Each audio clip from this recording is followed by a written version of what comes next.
ಜನನಿ news ಚಾನೆಲ್ಗೆ like ಮಾಡಿ, subscribe ಮಾಡಿ, ಶೇರ್ ಮಾಡುವ ಮೂಲಕ ನಮ್ಮ ಚಾನೆಲ್ಗೆ ಸಹಕರಿಸಿ. ಹೆಚ್ಚಿನ ಮಾಹಿತಿಗಾಗಿ ಸಂಪರ್ಕಿಸಿ ಹರಿಚಿನ್.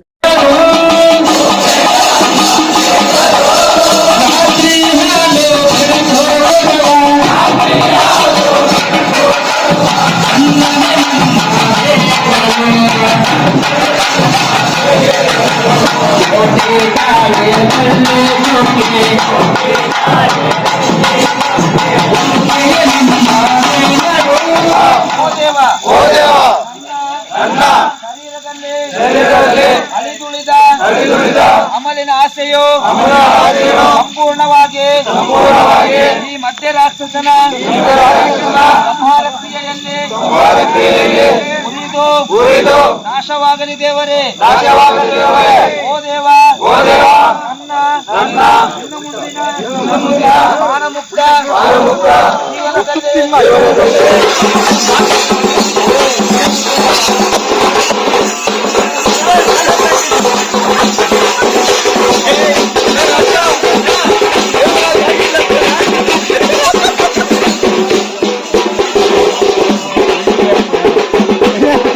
ನಾವು ಬೆಳಿಗ್ಗೆ 8:30-9 ಗಂಟೆ ಕೆಲಸ ಮಾಡಿ 5:30-6 ಗಂಟೆ ಮನೆಯಲ್ಲಿ ಹೋಗಿ ಕೂತ್ಕೊಳ್ಬೇಕು.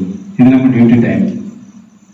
ಆದ್ರೆ ನಾವು ಆ ಸಮಯವನ್ನು ಮೀರಿ ನಮ್ಮ ಎಲ್ಲ ಕಾರ್ಯಕರ್ತರು ನಿಮ್ಮೊಟ್ಟಿಗೆ ಹಗಲು ರಾತ್ರಿ ದುಡಿದಿದ್ದಾರೆ. ನೀವ್ಯಾರು, ನಾವ್ಯಾರು, ಯಾರೋ ನನ್ನ ಸಂಬಂಧಿಕರಲ್ಲಿ, ಯಾರೊಬ್ರು ನನ್ನ ಸಂಬಂಧಿಕರಿಲ್ಲ, ಯಾರೊಬ್ರು ನನ್ನ ಆತ್ಮೀಯರಿಲ್ಲ. ಬಟ್ ಆ ಧರ್ಮಸ್ಥಳ ಕ್ಷೇತ್ರ ಅನ್ನುವಂಥದ್ದು ನಮ್ಮನ್ನ ಸಮಯ ಮೀರಿ ಕೆಲಸ ಗೂಡಿಸ್ಲಿಕ್ಕೆ ಅವಕಾಶ ಮಾಡಿಕೊಡ್ತು. ಈ ವಿಷಯವನ್ನು ನಾನು ಯಾಕೆ ಹೇಳ್ತಿದ್ದೇನೆ ಅಂತ ಹೇಳಿದ್ರೆ, ನೀವೆಲ್ಲ ಅರ್ಥ ಮಾಡ್ಕೊಳ್ಬೇಕು. ಇಲ್ಲೆಲ್ಲ ಮೇಲ್ಕೂತರು ಕುಟುಂಬ ಇರುವಂತವ್ರು, ಅವರಿಗೂ ನಿಮ್ಮ ಹಾಗೆ ಹೆಂಡತಿ ಇದ್ದಾರೆ, ಮಕ್ಕಳಿದ್ದಾರೆ, ತಂದೆ ತಾಯಿ ಇದ್ದಾರೆ. ಅವರು ನಿಖರವಾದ ಸಮಯದಲ್ಲಿ ಮನೆಯಲ್ಲಿ ಇರಬೇಕು.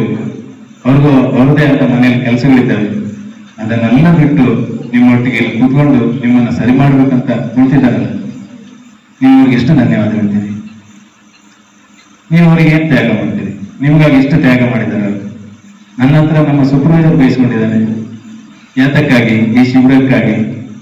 ನಮ್ಮ ಸೇವಾ ಪ್ರತಿನಿಧಿಗಳು ಬಯಸ್ಕೊಂಡಿದ್ದಾರೆ ನನ್ನ ಹತ್ರ. ಯಾತಕ್ಕಾಗಿ? ಈ ಶಿಬಿರಕ್ಕಾಗಿ, ನಿಮ್ಮನ್ನ ಸರಿ ಮಾಡೋದಕ್ಕಾಗಿ. ಅವರಿಗೆ ಏನ್ ಬಂದಿತ್ತು ಬಯಸ್ಕೊಳ್ಬೇಕಂತ. ನನ್ನ ಯೋಜನೆ ಒಂದಷ್ಟು ಕೆಲಸ ಕಾರ್ಯಗಳನ್ನು ಅವರು ಬದಿಗಿಟ್ಟು ಕೆಲಸದಲ್ಲಿ ಕುಳಿತಿದ್ದಾರೆ ಒಂದು ವಾರದಿಂದ. ನಾನು ಏನು ಕೇಳಿಲ್ಲ ಒಂದು ವಾರದಿಂದ ಅವರಿಗೆ. ಏನ್ ಮಾಡಿದ್ದೀರಿ, ಏನಾಗಿದೆ, ಅವ್ರ ಕೆಲಸ ಬೇರೆನೇ ಇದೆ.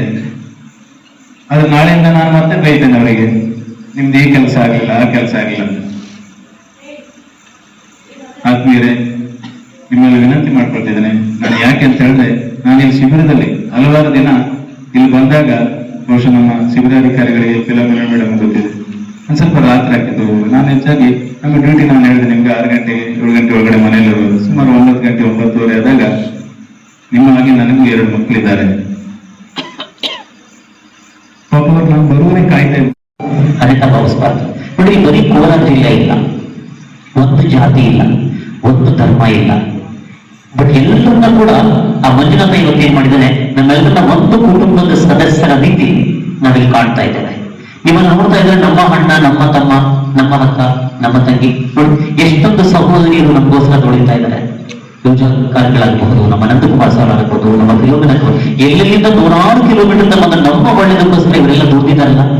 ಆ ಪರಿಶ್ರಮಕ್ಕೆ ಎಲ್ಲಾದ್ರೂ ಒಂದು ಸ್ವಲ್ಪ ಪ್ರತಿಫಲ ಸಿಗುತ್ತೆ ಅಂತ ಹೇಳಿದ್ರೆ ಅದು ನಿಮ್ಮ ಕೈಲಿದೆ ನನ್ನ ಸಹೋದರರೇ. ಮತ್ತೊಮ್ಮೆ ನಿಮ್ಮಲ್ಲಿ ಕೈ ಮುಗಿದು ನಾವು ಕೇಳ್ಕೊಳ್ತೇವೆ, ಒಳ್ಳೆ ಜೀವನ ನಾಳೆಯಿಂದ ಪ್ರಾರಂಭ ಆಗಲಿ. ದಯವಿಟ್ಟು ಮಂಜುನಾಥನನ್ನು ನಂಬಿ, ಮಂಜುನಾಥ ಎಲ್ಲರಿಗೂ ಒಳ್ಳೇದು ಮಾಡ್ತಾನೆ. ಮುಂದೆ ಯಾವುದೇ ಕಾರಣಕ್ಕೂ ಕೂಡ ಮತ್ತೆ ನಾವು ವಾಪಸ್ ಟ್ರ್ಯಾಕ್ ಅಂತ ಕರೀತೇವೆ. ಮತ್ತೆ ಆ ಅಭ್ಯಾಸಕ್ಕೆ ಹೋಗೋದು ಬೇಡ. ನಿಮ್ಗೆ ಯಾವಾಗಾದ್ರೂ ಜೀವನದಲ್ಲಿ ಬೇಜಾರು ಬಂದಾಗ ಒಂದ್ಸಾರಿ ನಮ್ಮ ಸ್ನೇಹಿತರು ನೆನೆಸ್ಕೊಳ್ಳಿ, ಇಲ್ಲಿರುವಂತಹ ಎಲ್ಲ ಅಂಶಗಳನ್ನ ನೆನೆಸ್ಕೊಳ್ಳಿ. ನನಗನ್ಸುತ್ತೆ ಯಾವುದೋ ಜನ್ಮದಲ್ಲಿ ಪುಣ್ಯ ಮಾಡಿರೋದಕ್ಕೆ ನಮ್ಮ ನಂದಕುಮಾರ್ ಸರ್ ಅಂತ ಶಿಬಿರಕ್ಕೆ ಬರಬೇಕಾಗ್ಬೇಕಾದ್ರೆ ಎಷ್ಟೋ ಜನಕ್ಕೆ 3 ಲಕ್ಷದ ಲೋನ್ಗೆ ಸೈನ್ ಆಗ್ಲಿಕ್ಕಿದೆ, 2 ಲಕ್ಷದ ಲೋನ್ಗೆ ಸೈನ್ ಆಗ್ಲಿಕ್ಕಿದೆ, ಅಥವಾ ಕೊನೆಗೆ ಇನ್ನೂ ಕೆಲವೊಬ್ರಿಗೆ ಹೇಳಿದಾರೆ ಅಂತಂದ್ರೆ ಮಂಜುನಾಥ್ ಸರ್ ಮದುವೆ ಇದೆ, ರಿಸೆಪ್ಷನ್ ಮುಗಿಸ್ಕೊಂಡು ಬರೋಣ ಅಂತ ಕೂಡ ಹೇಳಿ ಬಂದವರು ಇದ್ದಾರೆ. ಸರಿನಾ? ಆದ್ರೆ ಇಲ್ಲಿ ಅದೆಲ್ಲಾನು ಕೂಡ ಹೇಳಿದ್ದು ಸುಳ್ಳು. ಸುಳ್ಳು ನಿಮ್ಗೂ ಕೂಡ ಗೊತ್ತಾಗಿದೆ, ಹೌದಲ್ವಾ? ಗೊತ್ತಾಗಿದ್ದು ಇಲ್ಲಿ ಬಂದ್ಮೇಲೆ ನಿಮ್ಗೆ ಸತ್ಯ ಗೊತ್ತಾಗಿದೆ ಏನಂತನ. ಸತ್ಯ ಗೊತ್ತಾದ್ಮೇಲೂ ಕೂಡ ನೀವು ನನ್ನ ಹತ್ರ ಬಂದು ನೇರವಾಗಿ ಕೇಳಿದ್ರೆ, ಏನ್ ಮಂಜು ಸರ್ ಈ ತರ ಸುಳ್ಳು ಹೇಳಿ ನಮ್ಮನ್ನ ಬಂದು ಇಲ್ಲಿ ಸೇರ್ಸಿದ್ರಿ, ಆದ್ರೆ ನಾವಿಲ್ಲಿಂದ ಹೋಗ್ಲಿಕ್ಕೆ ನಮ್ಗೆ ಈಗ ಇಷ್ಟ ಇಲ್ಲ, ನಾವಿಲ್ಲೇ ಇರ್ತೇವೆ, ನಾವಿನ್ನೂ ನಮ್ಗೇನು ಶಿಬಿರ ಬೇಕು ಅಂತ ನೀವು ಕೇಳ್ತಾ ಇದ್ದೀರಾ. ಆದ್ರೆ ಎಷ್ಟು ದಿನ ತನಕ ಅಂತ ನಾವು ಶಿಬಿರ ನಡೆಸ್ಲಿಕ್ಕೆ ಆಗೋದಿಲ್ಲ. ಯಾಕೆಂತಂದ್ರೆ ನೀವು ನಿಮ್ಮ ಮನೆಗಳಲ್ಲಿ ಒಂದು ಜವಾಬ್ದಾರಿ ಒಂದು ಕೆಲಸ ಮಾಡ್ಬೇಕಂತಂದ್ರೆ ಎಷ್ಟು ಕಷ್ಟ ಇದೆ ಅನ್ನೋದು ನಿಮಗೆ ಗೊತ್ತಿದೆ. ಇನ್ನೊಂದು ನಮ್ಮ ಮನೆಯಲ್ಲಿ ಒಂದು ಕೆಲಸ ಮಾಡ್ಬೇಕಂತಂದ್ರೆ ಒಂದು ಕೆಲಸ ಕಾರ್ಯಗಳನ್ನ ಅಥವಾ ಏನೋ ಒಂದು ಆಚರಣೆಗಳನ್ನ ಮಾಡ್ಬೇಕಂತಂದ್ರೆ ಅದು ನಮ್ಮ ಸ್ವಂತ ಕೈಯಿಂದ ಬಾಯಿಂದ ಬರ್ತಕ್ಕಂಥ ಮಾತುಗಳು, ಕೈಯಿಂದ ಆಗ್ತಕ್ಕಂಥ ದುಡ್ಡುಗಳು ಇರ್ತದೆ, ಸರಿನಾ. ಹಾಗಾಗಿದ್ದಾಗ ನಾವು ಯಾರನ್ನು ಕೂಡ ಕೇಳೋ ಅವಶ್ಯಕತೆ ಇರೋದಿಲ್ಲ. ಒಂದು ಕಡಿಮೆ ಬಂದ್ರು ಕೂಡ ನಮಗೆ ಸಾಲ ಮಾಡಿ ತಂದಾಕ್ಬೋದು ಅಥವಾ ಬೇರೆ ಇನ್ನೊಂದು ಏನಾದ್ರೂ ಕೂಡ ನಾವು ಮಾಡಿ ಮುಗಿಸ್ತೇವೆ ಕಾರ್ಯಕ್ರಮ.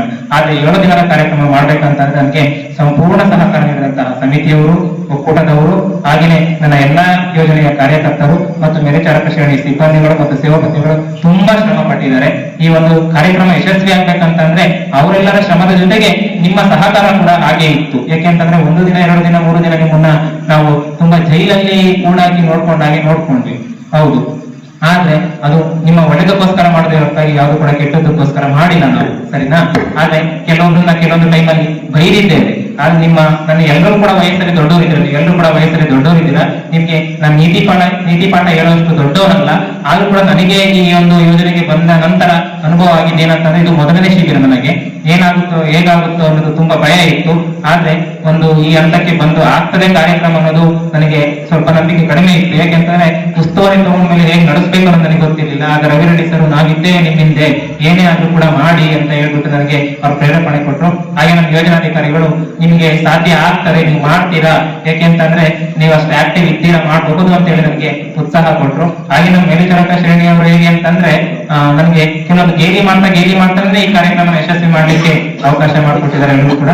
ಈ ಒಂದು ಕಾರ್ಯಕ್ರಮದಲ್ಲಿ ನಮ್ಮ ತಿಮ್ಮಣ್ಣ ಸರ್ ನನಗೆ ಟೈಮು ಎಷ್ಟಂತ ನೋಡ್ಲಿಲ್ಲ, ಹೇಗಾಗ್ತಿದೆ ಏನಾಗ್ತಿದೆ ಇನ್ನೇನಾಗ್ಬೇಕು ಅನ್ನೋದ್ರ ಬಗ್ಗೆ ಅವರು ಕೂಡ ನನಗೆ ಕಾಲ್ ಮಾಡಿ ಕೇಳಿಕೊಂಡು ಈ ಕಾರ್ಯಕ್ರಮ ಯಶಸ್ವಿ ಮಾಡ್ಲಿಕ್ಕೆ ಅವಕಾಶ ಮಾಡಿಕೊಟ್ಟಿದ್ದಾರೆ.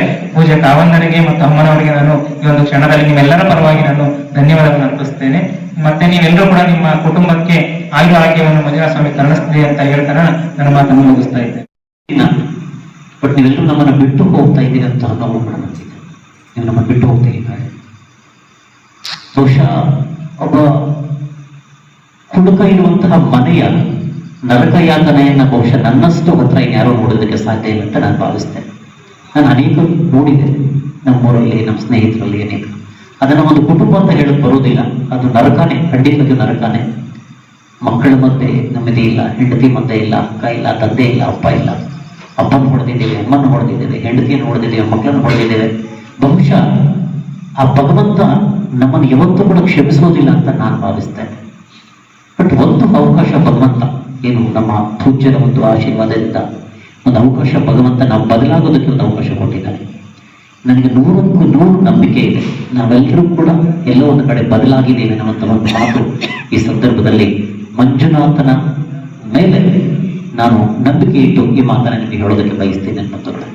ನಾವು ಯಾರೂ ಕೂಡ ಖಂಡಿತವಾಗಿ ಕೆಟ್ಟವರಲ್ಲ, ಬದಲಾಗಬೇಕು, ಬದಲಾಗ್ತಾ ಇದೆ. ನನ್ನ ಮನೆ ಒಂದು ಮಾತು ಹೇಳಿದೆ ನಿಮಗೆ, ಬಹುಶಃ ನೀವು ಇಲ್ಲಿ ಬಂದಾಗ ಒಬ್ಬೊಬ್ಬರಲ್ಲೂ ಕೂಡ ನಿಮ್ಮಲ್ಲಿ ನಾವು ಒಬ್ಬೊಬ್ಬ ರಾಕ್ಷಸನನ್ನು ಕಾಡ್ತಾ ಇದ್ದೇವೆ. ಬಟ್ ಇವತ್ತು ನಿಮ್ಮಲ್ಲಿ ನಾವು ಒಬ್ಬ ಭಗವಂತನನ್ನು ಕಾಡ್ತಾ ಇದ್ದೇವೆ ಅಂತ ನಂದು ಒಂದು ಕೋರಿಕೆ ಇದೆ. ನಾನು ಹೇಳಿದೆ, ಎಷ್ಟು ಹಿಂಸೆ ನಾನು ನೋಡಿದ್ದೀನೋ, ಎಷ್ಟು ನನಗೆ ಅನಿಸೋದು ಚೆಚ್ಚಿ ಕೊಚ್ಚಿ ಬಿಚ್ಚಾಕ್ಬೇಕು ಅಷ್ಟು ಕೋಪ ಬರ್ತಾ ಇತ್ತು. ಆ ಹಿಂಸೆ ಎಷ್ಟೋ ಜನ ಹೆಣ್ಣು ಮಕ್ಕಳು ಮಧ್ಯರಾತ್ರಿಯಲ್ಲಿ 9 ಗಂಟೆಯಲ್ಲಿ ಸಾಯಂಕಾಲ ಮನೆ ಬಿಟ್ಟು ಓಡಿ ಹೋಗೋದು, ನಾವೆಲ್ಲ ಮಚ್ಚಿಡ್ಕೊಂಡು ಓಡಾಡುವಂತ ಘಟನೆಗಳನ್ನು ಕೂಡ ನೋಡಿದೆ. ಅಮ್ಮ ಅದನ್ನೇ ಹೇಳಿದ್ದು, ಪ್ರಪಂಚದಲ್ಲಿ ಕೆಟ್ಟ ತಂದೆ ಇರ್ತಾರಂತೆ, ಬಟ್ ಕೆಟ್ಟ ತಾಯಿ ಅಂತ ಇರೋದಿಲ್ಲ. ಆ ತಾಯಿಯ ಮೇಲೂ ಕೂಡ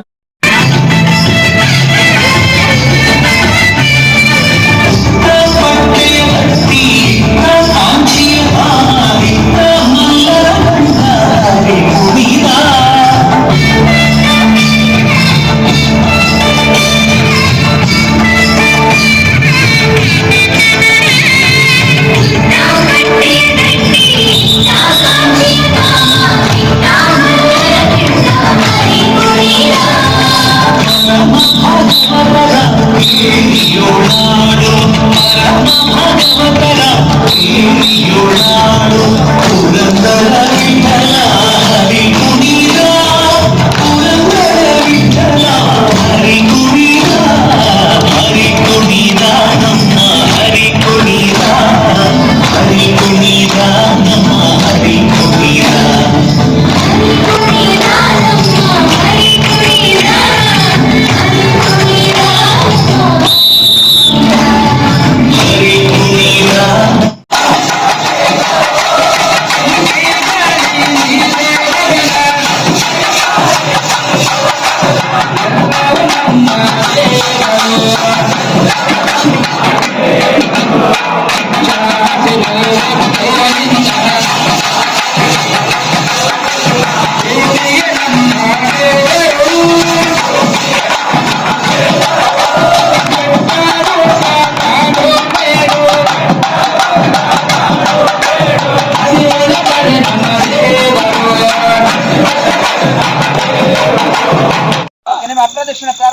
ದೇವ ದೇವ ಓ ದೇವ ನನ್ನ ಶರೀರದಲ್ಲಿ ಅಳಿದುಳಿದ ಅಮಲಿನ ಆಸೆಯು ಸಂಪೂರ್ಣವಾಗಿ ಈ ಮಧ್ಯ ರಾಕ್ಷಸನ ಸಂಹಾರ ಕ್ರಿಯೆಯಲ್ಲಿ ಉರಿದು ನಾಶವಾಗಲಿ ದೇವರೇ. ಓ ದೇವ ನನ್ನ ಇನ್ನು ಮುಂದಿನ ಪ್ರಾಣಮುಕ್ತ ಜೀವನದಲ್ಲಿ ಎಷ್ಟೇ ನೋವು ಬರಲಿ, ಎಷ್ಟೇ ನಲಿವು ಬರಲಿ, ಎಷ್ಟೇ ಸಂತೋಷ ಬರಲಿ, ಯಾವತ್ತು ಕೂಡ ಮದ್ಯಪಾನದ ಆಸೆ ಬಾರದಿರಲಿ ದೇವರೇ. ದೇವ ನನ್ನನ್ನು ನಾನು ಒಪ್ಪಿಕೊಂಡಿದ್ದೇನೆ. ನನ್ನ ತಪ್ಪನ್ನು ನಾನು ತಿದ್ದಿಕೊಂಡಿದ್ದೇನೆ. ನನಗೆ ನಾನು ಉಪಯೋಗಕಾರಿಯಾಗಿ ಬಾಳಿ ಬದುಕುತ್ತೇನೆ. ದೇವ ಓ ದೇವ ಅಗ್ನಿಗೆ ಬೆಂಕಿಗೆ ಸಮರ್ಪಣೆ ಮಾಡುವಂತ ಕಾರ್ಯಕ್ರಮ ಈ ಶಿಬಿರಾಗ್ನಿ ಕಾರ್ಯಕ್ರಮ. ನಮ್ಮಲ್ಲಿ ದಕ್ಷಿಣ ಕನ್ನಡದಲ್ಲಿ ನೀವು ನೋಡಿರ್ಬೋದು, ನಾನು ದಕ್ಷಿಣ ಕನ್ನಡ ಮಂಗಳೂರು ಭಾಗದವರು. ನಮ್ಮಲ್ಲಿ ಏನಂತ ಹೇಳಿದ್ರೆ ಇಯರ್ ಎಂಡ್ ಅಂದ್ರೆ ಹಳೆಯ ವರ್ಷ ಹೋದಾಗ, ಹಳೆಯ ವರ್ಷ ಡಿಸೆಂಬರ್ 31 ಬರುತ್ತಲ್ಲ, ಸಾಕು ಮಾರಿ ವಿಡಿಯೋ ಮಾಡಿದ್ರು ಮಂಜನ ಏನ್ ಹೇಳಿ ಟೈಟ್ ಕುಡಿದು ಅಲ್ಲಿ ಒಂದು ಮುದುಕನ ವೇಷ ಮಾಡಿ ಒಂದು ಹಾಗೆ ಮೂರ್ತಿ ಮಾಡಿ ಅವನನ್ನು ಬೆಂಕಿಗೆ ಹಾಕಿ ಕಟ್ಟ ಪೂರ್ತಿ ಎಣ್ಣೆ ಕುಡಿದು ಡ್ಯಾನ್ಸ್ ಮಾಡಿ ಬದುಕಿ ಉಳಿದವರು ಕೆಲವು ಹುಡುಗಿಯರು ಬಂದಿದ್ದಾರೆ. ಈ ಕಾರ್ಯಕ್ರಮ ಮಾಡ್ತಾರೆ. ಆದ್ರೆ ಆ ಕಾರ್ಯಕ್ರಮ ಇದನ್ನು ಈ ಕಾರ್ಯಕ್ರಮವನ್ನು ಪೂಜ್ಯ ವೀರೇಂದ್ರ ಹೆಗ್ಗಡೆಯವರು ಸೌತಡ್ಕ ಮಹಾಗಣಪತಿ ದೇವಸ್ಥಾನ ಕೇಳಿದ್ರೆ ನೀವು ಕೇಳುವುದು ಮಾತ್ರ ಅಲ್ಲ, ನೋಡಿದ್ದೀರಾ? ನೋಡಿಲ್ವಾ? ನೋಡಿದ್ದೀರಿ. ಅಲ್ಲಿ ಪೂಜ್ಯ ಹೆಗ್ಗಡೆಯವರು ಈ ಶಿಬಿರವನ್ನು ಖುದ್ದು ವೀಕ್ಷಣೆ ಮಾಡಿ ಈ ಕಾರ್ಯಕ್ರಮವನ್ನು ಅನುಮೋದನೆ ಮಾಡಿದ್ದಾರೆ. ಅದರಿಂದ ಅಲ್ಲಿ ಒಂದು ಚಿತೆ ರೆಡಿಯಾಗಿದೆ, ಗ್ರೌಂಡ್ ಅಲ್ಲಿ ಮಾಡಿದ್ದಾರೆ. ಅಲ್ಲಿ ಎಂಟು ಸ್ಮಶಾನ ಅಲ್ಲಿ ರೆಡಿಯಾಗಿದೆ. ಎದುರು ಭಾಗದಲ್ಲಿ ನಮ್ಮ ಶಿಬಿರದ ಅಧ್ಯಕ್ಷ ಅವನಿಗೆ ಒಂದು ಭಂಡಾರದ ದೀಪವನ್ನು ನಾನು ಕೊಡ್ತಾನೆ. ಅದರ ಹಿಂದೆ ನಮ್ಮ ಸಮಿತಿಯವರು ಬರ್ತಾರೆ, ಜಾಗ್ರತೆ.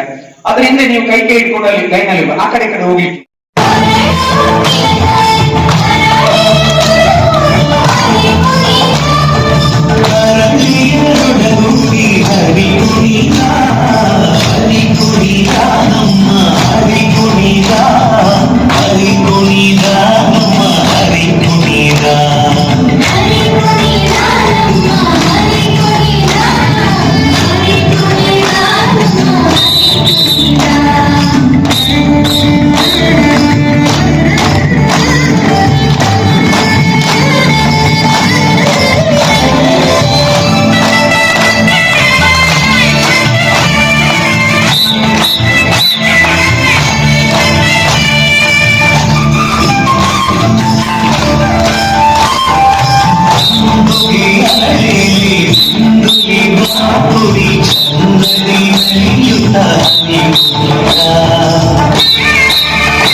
ಮಾಹಿತಿ ನಿಮಗೆ ಇಷ್ಟ ಆದಲ್ಲಿ ದಯವಿಟ್ಟು ಲೈಕ್ ಮಾಡಿ, ಶೇರ್ ಮಾಡಿ, ಕಾಮೆಂಟ್ ಮಾಡಿ ತಿಳಿಸಿ. ಮುಂದಿನ ವಿಡಿಯೋ ನೋಟಿಫಿಕೇಶನ್ ನಿಮಗೆ ಬರಬೇಕು ಅಂದ್ರೆ ಬೆಲ್ ಬಟನ್ ಅನ್ನು ಕ್ಲಿಕ್ ಮಾಡಿ.